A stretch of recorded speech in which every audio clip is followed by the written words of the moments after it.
Juan Kapitulo 6, versikulo 35.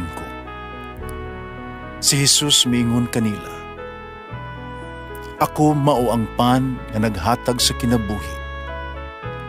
Ang muari kanako dili nagayod gutomon, ug ang mutuo kanako dili nagayod uhawon." Pan sa kinabuhi.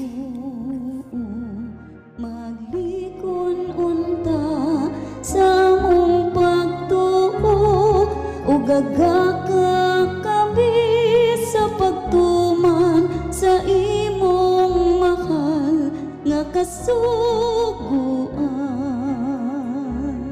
Ginomena kaninyo. Ebanghelyo sumala ni San Mateo. Unya misigilon si Jesus kanila ning sambingay. Ang gingharian sa langit sama sa usa ka tawo nga nagpugas og binhi dito sa iyang uma. Usa niya na kagabi samtang nangatulog ang tanan. Usa ka kaaway miadto, misabod og liso sa mga sagbot, sagol sa trigo, ug unya mibiya. Sa nakatubo na ang tanom, misugod na og pagbuswak ang mga uhay. Diha pa mailhi ang mga sagbot. Ang mga sulugoon sa tag-iya, miduol kaniyag, miingon, "Sir, maayo mang binhi ang gipugas mo sa imuhang uma." Busa, di magikan kining mga sagbot.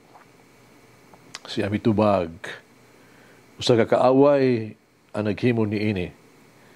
Sa nangutana kaniya, "Gusto mo ba nga pangitbon namo ang mga sagbot?" Ug siya mitubag, "Ayaw. Kaysa inyo niyang papangibot sa mga sagbot, maapil unyag kaibot ang trigo. Pasagdi ninyo nga ang trigo ug ang mga sagbot magdugag tubo hangtod sa ting-ani. Kay inon ko ra unya nga ang mag-aani ibdan ninyo una ang mga sagbot, bugkusa kini, ilabay ngadto sa kalayo. Apan tiguma ang trigo, gipusa dito sa ako ang kamalig." Ang Ebanghelyo sa Ginoo. Pasalamati ang Ginoo, kay siya maayo, ang iyang gugma mulungtad hangtod sa kahangturan. Pasalamati ang Diyos sa tanang mga Diyos, ang iyang gugma malungtaron. Pasalamati ang Ginoo sa mga Ginoo, ang iyang gugma malungtaron.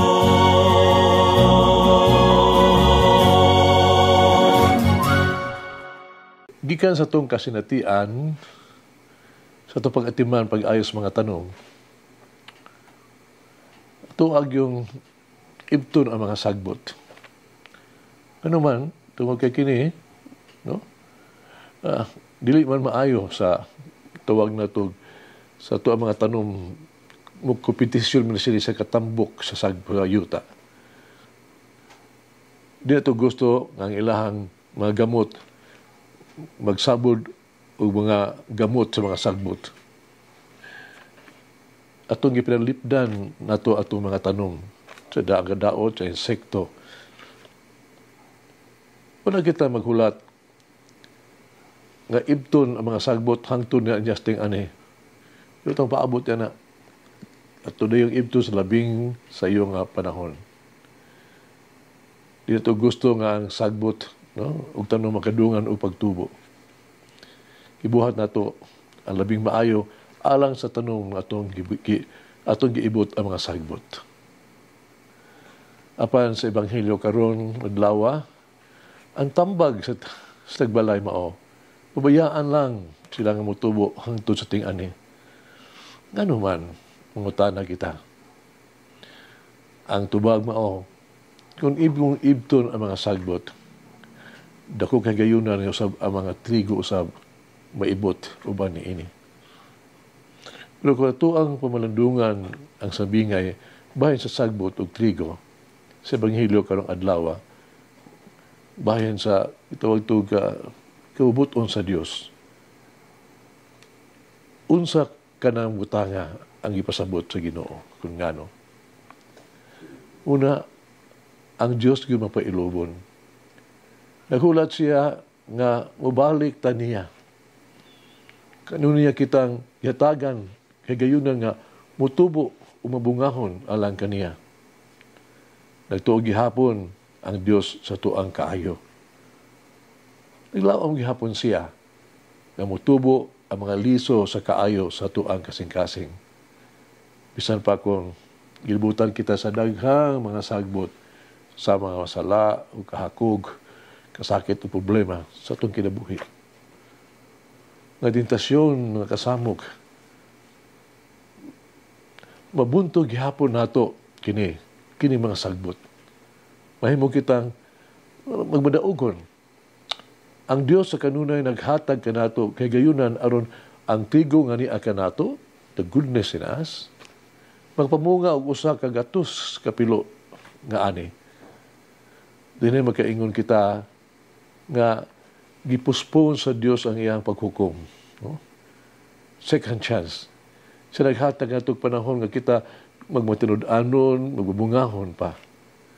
Yatagan taniyag panahon, luna para kita makahinusol o mubalik ngadto kaniya. Busa siguro nato, kitang tanan mahimo mga trigo o dili mga sagbot alang sa uban o sa Dios. Ikaduha, ang Dios, no? Di lang kay napailubon, maluluyon kaayo. O maghinay sa kasuko, slow to anger.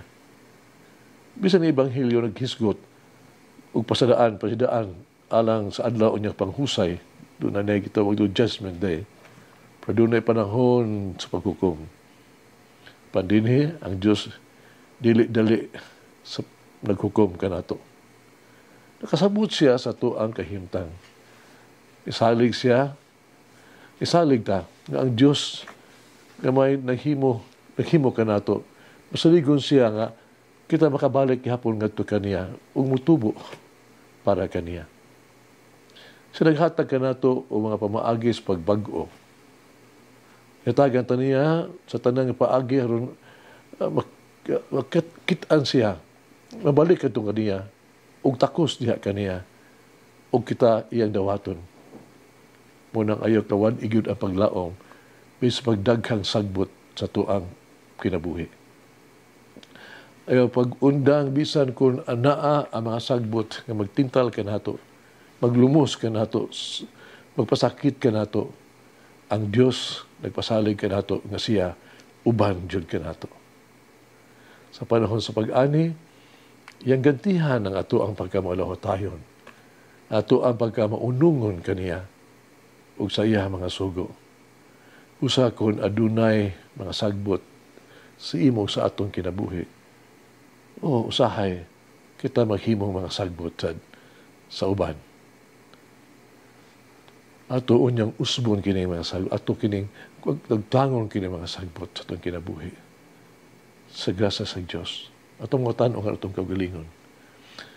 Gusto may mga sagbot sa atong kinabuhi ba? Na kinahanglan atong magtangon? Gusto na ko ipaambit ninyo kining makapadasig nga text message nga akong nadawat. Kini nag-ingon. Ang mata usa ka nato, usa ka kahayag nga nagdanag sa uban. Usahay kita musidlak nga nag-inusara. Basta diha ang imong gibati nga ikaw hapit na kawad-an sa imuhang kaugalingong kasidlak.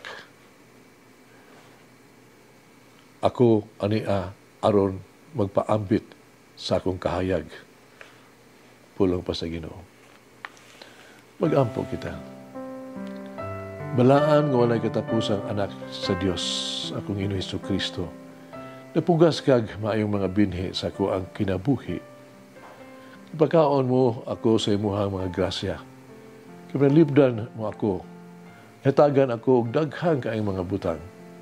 Kinahanglan kong ubarog para nimo ug sa imong ngalan. Kinahanglan kong ipahayag ang imong kaayo sa uban. Wa ako kinahanglan mapasiugda og maayong mga buhat alang kanimo sa imong katawhan.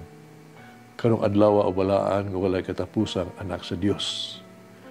Akong Ginoong Jesucristo, ako tinuod nagsaad sa pagbuhat alang kanimo, sa pagpugas sa imong maayong mga binhi sa gugma o papasaylo, o pagtabang sa imong katawhan sa pagwagtang sa mga sagbot sa ilang mga kinabuhi. Amen. Mama Mary, cultivate my heart to be worthy dwelling place for the Lord. Mulangin ang Diyos magagahom sa tanan, Amahan, Anak, Espiritu Santo. Amen. May the Lord of the divine mercy bless us all, heal us from all diseases and suffering. Ayun unta niya kita, tanang mga sakit na sa lawas o sa kalag, body and soul. In the name of the Father, the Son, and of the Holy Spirit. Jesus, I trust in you. Amen. Whoever eats the bread of life will never hunger, says the Lord.